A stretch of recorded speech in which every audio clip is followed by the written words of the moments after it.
À la découverte de Gary Handy.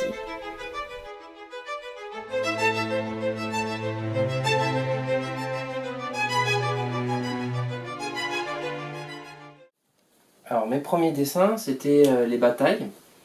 À la maternelle, j'ai commencé à faire les petites batailles. Donc, je faisais mes petits soldats.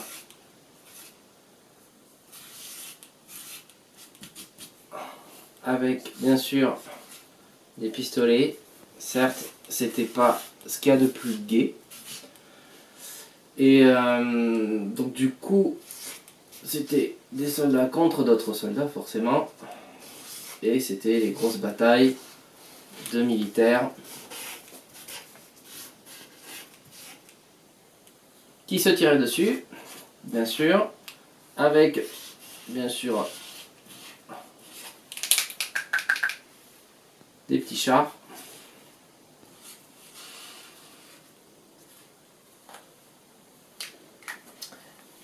Je mettais du feu qui sortait des pistolets. Le fameux vert des militaires, l'idée du tri. Donc déjà il y avait les couleurs complémentaires. Le rouge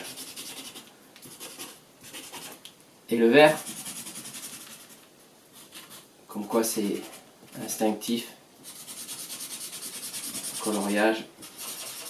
Colorié peut-être pas très bien non plus. Voilà un petit peu mes premières batailles. Après, maintenant j'en ai refait avec des grandes fresques très colorées, faire ressortir le contraste du thème et de la couleur très vive.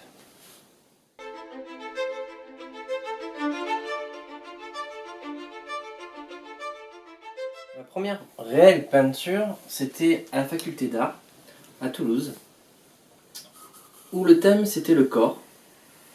Et moi je voulais pas faire déjà comme les autres. Donc j'ai pris l'idée du corps d'une Vénus.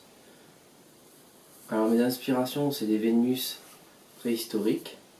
Et donc ça ressemblait à un truc un peu comme ça. Je ne l'ai pas redessiné exactement depuis je pense que j'ai fait le tableau. Donc des formes généreuses. Et je m'étais inspiré de la Vénus de Milo avec ce fameux bras coupé. Donc ça donnait un petit truc comme ça. Tac. J'avais mis de la couleur. Déjà le rose. Le rose pour montrer l'érotisme à l'origine de la chose. Voilà, on fait un petit coloriage de la chose. Donc lorsque j'ai réalisé ça, tout le monde partait sur des corps parfaits, réalisés à l'identique et tout.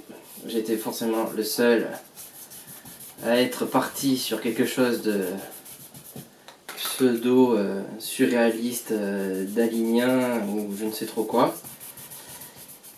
Et donc ma Vénus, ma première Vénus m'est venue comme ça. Et depuis, elle m'a toujours suivi. J'avais fait un fond bleu. Bon là je vous épargne le truc. Ça avait quelque chose qui ressemblait un peu à ça. Voilà. J'avais fait un petit dégradé aussi. J'avais mis un peu de bleu clair autour. Ce qui me donnait cet effet un peu de dégradé et de faire ressortir cette Vénus.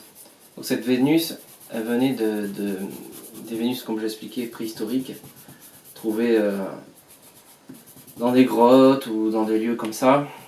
La plus connue, c'est celle de Wienerndorf, qui a été découverte en Autriche, je crois. Et donc c'est venu là. Après, ça est devenu ma marque, au début, dans un premier temps, avec des têtes phalliques. Et ce fameux rose et bleu.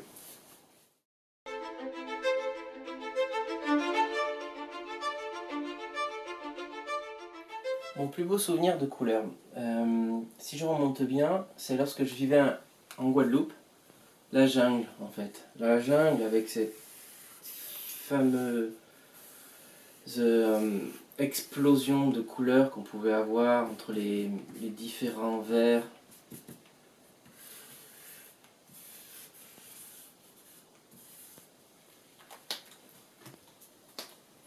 On pouvait trouver des roses qui sortaient comme ça de la nature. Et vraiment, on avait vraiment toutes ces explosions de couleurs qui m'a vraiment marqué, plus que le fait d'être passé à la fac ou de voir des documentaires ou autre chose. Et du coup, c'est vraiment toute cette couleur qu'on pouvait trouver dans cette jungle qui m'a vraiment marqué.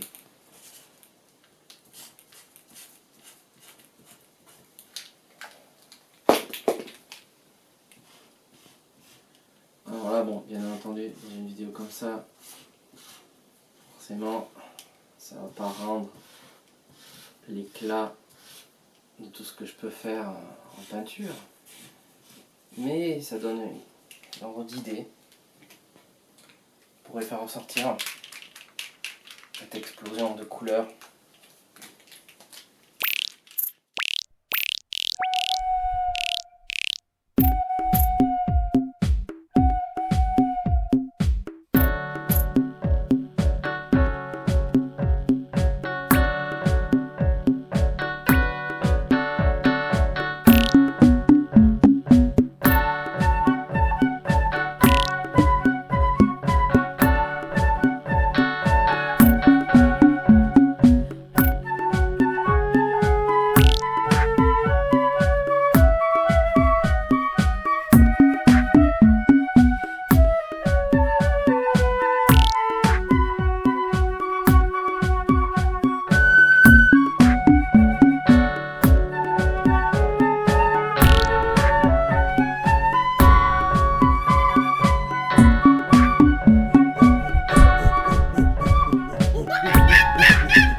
Comme cadre, une photo Polaroid de souvenir avec le fameux soleil intense.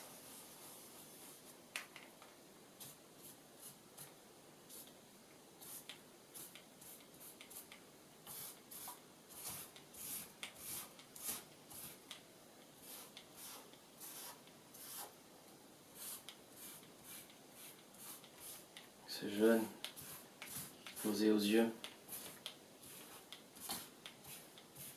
qui rayonnait la joie et la vie.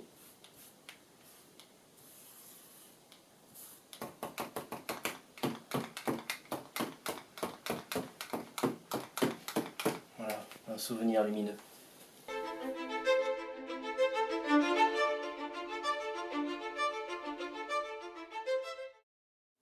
L'œil du cyclope, la fameuse question avec mon œil, en fait c'est l'œil qui nous regarde à travers la porte. Le Judas, mon fameux œil intégré à un visage juvénile.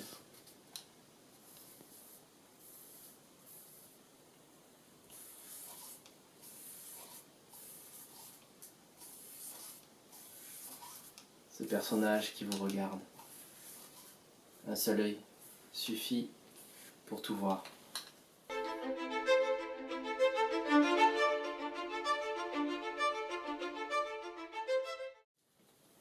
Mes symboles assez récurrents dans mon travail, le cœur,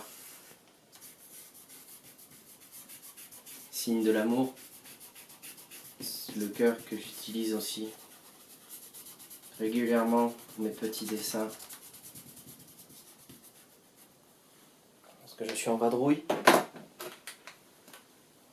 Le M de Mélio, mais qui est également le roi. Le roi de mon cœur, c'est mon fils Mélio. Ce symbole, la couronne réutilisée, symbole utilisé par Kissaring ou Basquiat. Et les vagues en bleu. Vagues. Signe de la Dordogne, du lieu d'origine.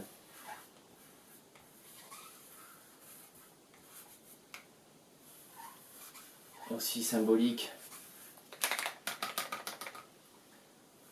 qu'on pouvait trouver dans l'Égypte antique.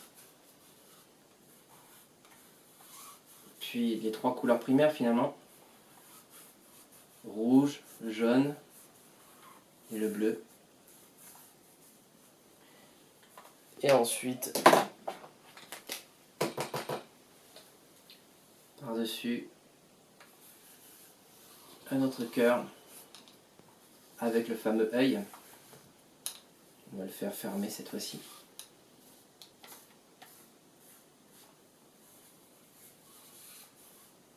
Je remets le symbole du M comme couronne, les ailes, symbole de liberté.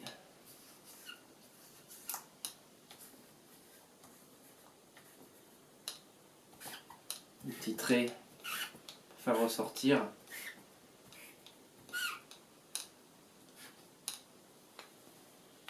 Voilà un petit peu mes symboles simplifiés.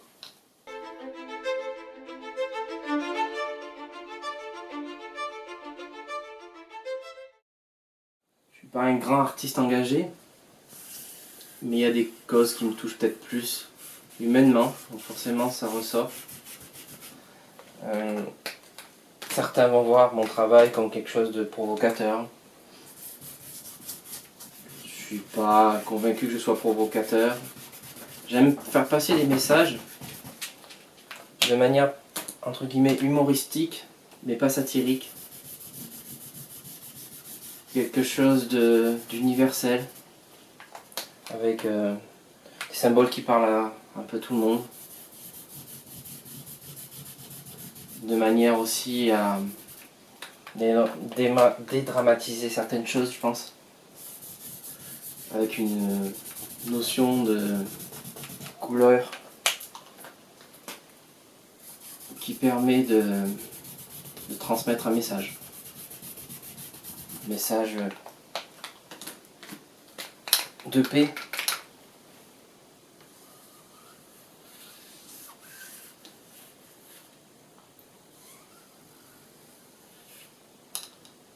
D'amour.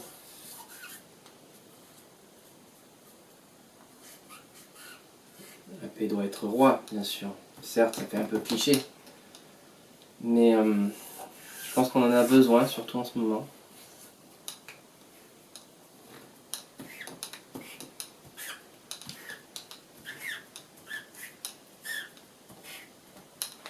De paix et d'amour.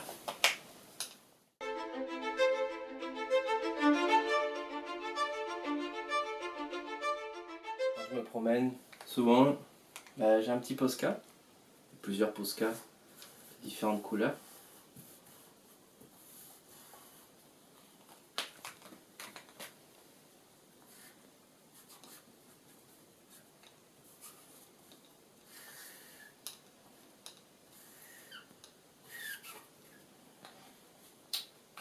Une craie, pratique sur certains murs.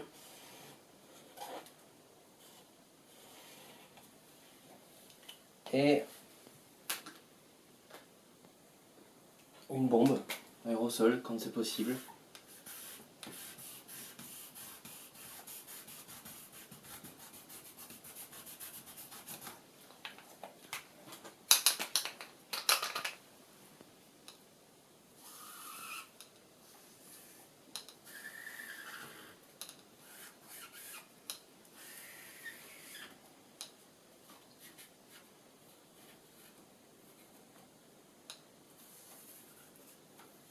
pour faire passer des petits messages d'amour.